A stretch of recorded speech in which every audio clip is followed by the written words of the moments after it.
Hello, good afternoon. Welcome. Welcome to our first Tarot Tuesday. I'm so excited to share this time with you. I'm excited that you're here to learn a little bit more about tarot cards. Now, one thing I want to say before we begin, a lot of people have qualms or misgivings about tarot cards. Some people believe that the cards are dark magic or they're not a good thing. And I want to just dispel that rumor, that perception right now, and let you know that tarot cards and any oracle cards in general are a fantastic way to develop your own inner intuition. They're great journal prompts. They're amazing oracles to help you figure out how to reach your goals and how to be a better version of yourself. So I just want to say that right off the bat to let you know that it's not evil, it's not diabolical, and it can be a very, very useful tool in your spiritual development journey. Okay, with that said, this being our first Tarot Tuesday, I'm going to get very, very basic in this short video, in this little meeting. And I'm happy to answer any questions, either offsite. If you're watching this in a recording, you can ask me any questions that you'd like in the comments or send me a direct message or email. And if there's any questions at the end of the session, then we will do that as well.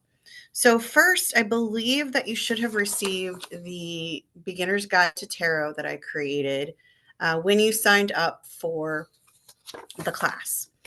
And we're going to kind of go through this as our guide and talk a little bit about like the beginnings of tarot.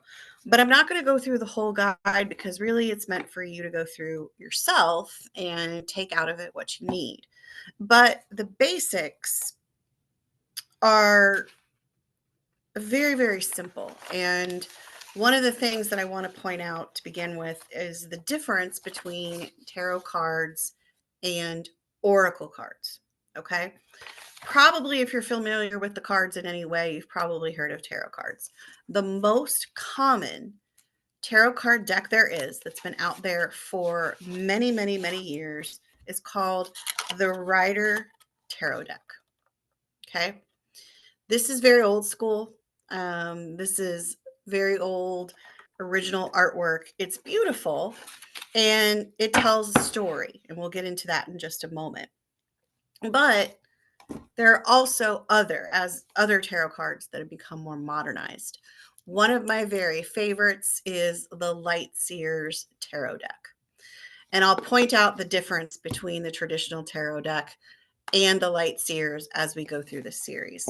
As far as oracle cards, take a moment here to look back at my desk. I don't know if you can see quite all of these card decks down here. Some of them are different kind of tarot cards and some of them are oracle cards. So I'm just going to let's see what we've got here.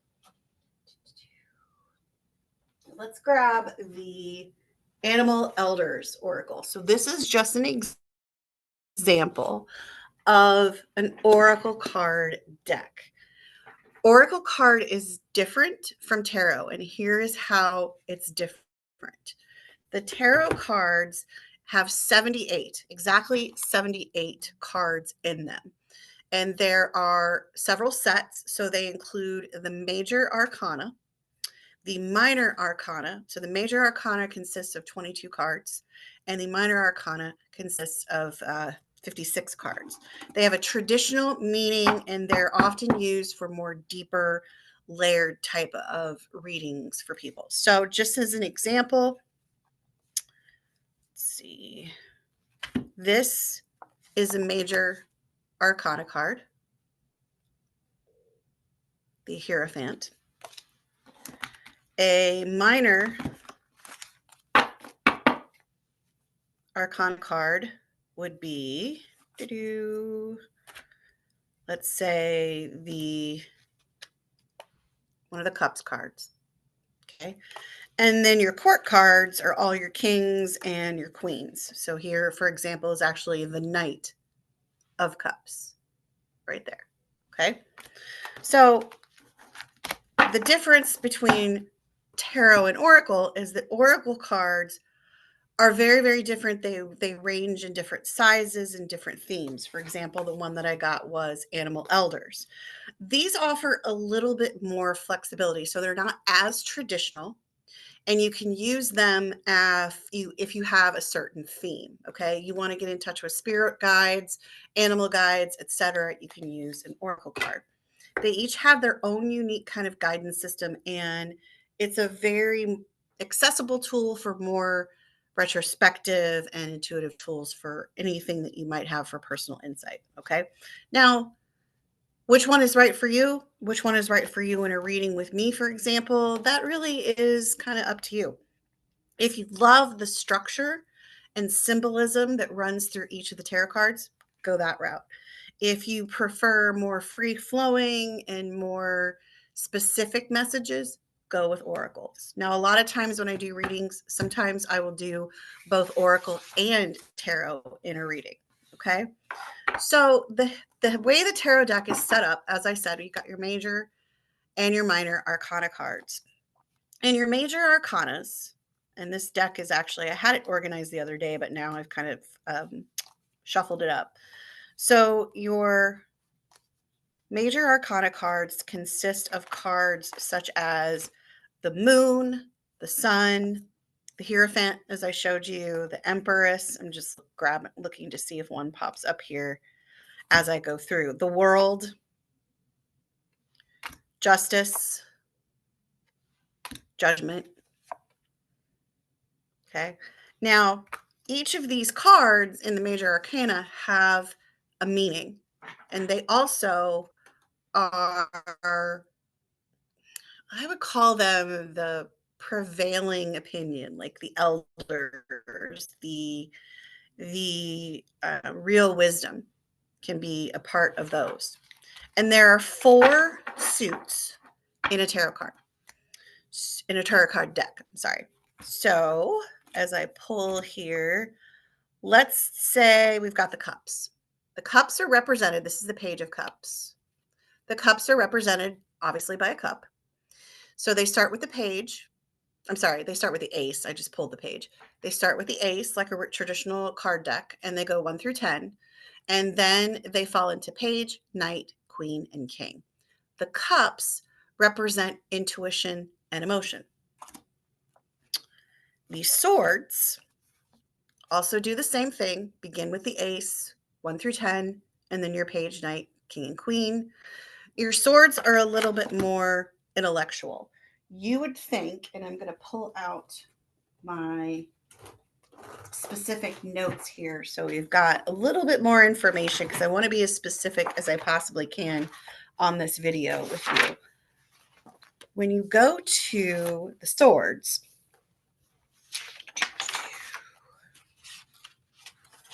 they also represent the different elements too. So for cups, that is going to be actually the elements are represented by the court cards. So like the kings, they all represent air. That's just a little example there.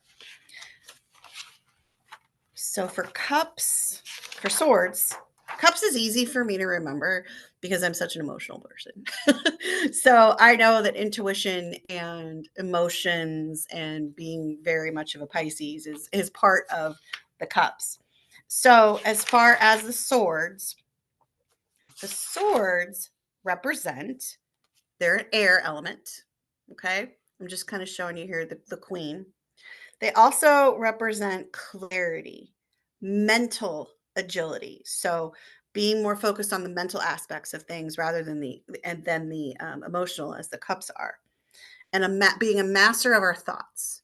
So everything through the swords is going to be about kind of mastering our thoughts and gaining clarity in life. Okay.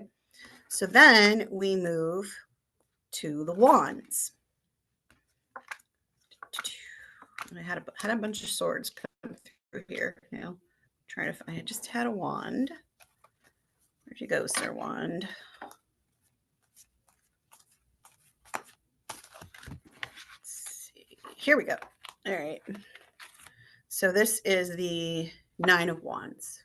So wands kind of look like staves, like you could say walking sticks, but they're very large wands. All right. And what the wands do, same thing, ace 1 through 10, and then the court cards. So they represent the element of fire and your creativity and your determination. And I'm going to set all of these into kind of a little slot here so we can go over them again. And then finally, we have the pentacles. The pentacles look like coins.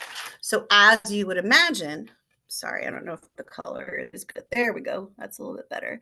As you would imagine with the coins and the pentacles, these cards represent finances, their earth element, and they represent material things, material possessions. So again, we have the major arcana, which is I consider this our wisdom. These are our biggies. Okay. They're going to give us a lot of information. The swords represent mental clarity and focus. The cups represent emotions and intuition. The wands represent back. I'm still learning, so please bear with me. I'm so excited about this though. The wands give you creativity and determination. And then finally, the pentacles represents finances and material wealth. So the reason why this is important is because these cards, this whole deck tells a story. It begins with the Fool's journey and goes all the way through. And each suit is a journey. And each suit tells you where you are in that journey. Okay. Now I am going to show you a quick way. So these are what the cards look like when you haven't pulled one. Okay. Generally what I do, and this is in your guide as well, your beginner's guide. When I begin a reading with someone, I will tap the deck 3 times to clear it. I can also run it through some incense or some sage to clear the deck. All right. You can also place a crystal on the top of your deck to cleanse it. And you can also place it out in the moonlight, whatever feels good. I generally do the tapping and then I smudge and sage the decks. Then I shuffle the deck just as if it's a deck of cards. And my husband, who used to be a poker dealer, showed me how to properly shuffle, which is cool. And I'm still working on it. It's still a work in progress here. All right. So what I'm going to do just to kind of conclude our little basic story here is to pull a card. And then I'm going to talk a little bit about the card and what it means. So if you would like, if you're watching this live, or even if you're watching this as a recording, I want you to think of something. I want you to think of an issue that you would like some guidance on right now. Okay. Whether it is a relationship issue, a financial issue, a job issue, family, friends, whatever, or if you just want to know what the cards are going to tell you. So a lot of times when I sit down with someone for a reading, I will say, do you have a specific intention? And then we'll kind of go with that. If they don't have a specific intention, that's fine too. The cards will tell you what you might need to hear.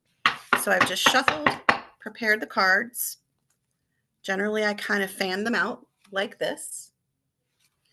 And I'm just going to intuitively pull one for us today. So the one that I grabbed is the Fool. And that is the very beginning of our story.